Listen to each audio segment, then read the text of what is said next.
Viewers, ఈ వీడియోలో అయితే చింతాకుతో మంచి హెల్దీ అండ్ టేస్టీ రెసిపీ నేను చూపించబోతున్నాను. ఇక్కడైతే నేను తీసుకున్నాను ఫ్రెష్గా జస్ట్ అప్పుడే కోసుకొచ్చిన చింతాకుని అయితే వంకాయ కాంబినేషన్తో చేయబోతున్నాను. ముందుగా వంకాయలను అయితే బాగా కడిగేసి చిన్న చిన్న పీసెస్గా, మీడియం సైజ్ పీసెస్గా కూడా కట్ చేసుకోవచ్చు. మీడియం సైజ్ పీసెస్గా కట్ చేసుకొని సాల్ట్ వాటర్లో అయితే వేసుకోండి, ఉప్పు నీళ్ళల్లో వేసుకోండి. కలర్ చేంజ్ అవ్వకుండా ఉంటుందన్నమాట వంకాయ.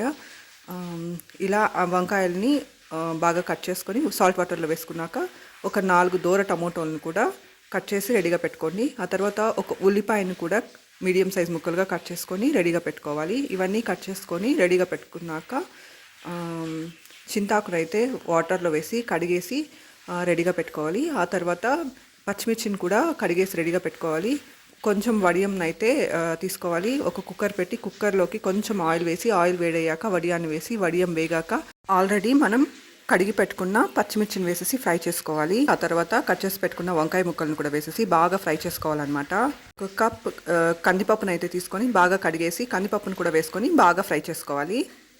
అందులోకి ఇప్పుడు మనం కట్ చేసి పెట్టుకున్న టమోటోస్ని, ఉల్లిపాయ ముక్కల్ని వేసేసి బాగా ఫ్రై చేసుకోవాలి. ఆ తర్వాత ఆల్రెడీ కడిగి పెట్టుకున్న చింతాకును కూడా వేసేసి ఫ్రై చేసుకోవాలి.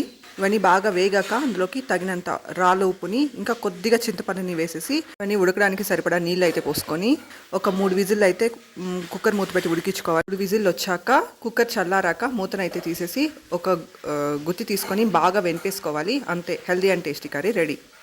ఈ రెసిపీ రాగి ముద్దతో చాలా బాగుంటుంది. ఈ కర్రీలోకి నెయ్యి వేసుకొని తిన్నారంటే చాలా బాగుంటుంది అనమాట. సైడ్ డిష్గా అయితే నేను ఆకుకూర ఫ్రై చేశాను. Thank you for watching my video. Thank you.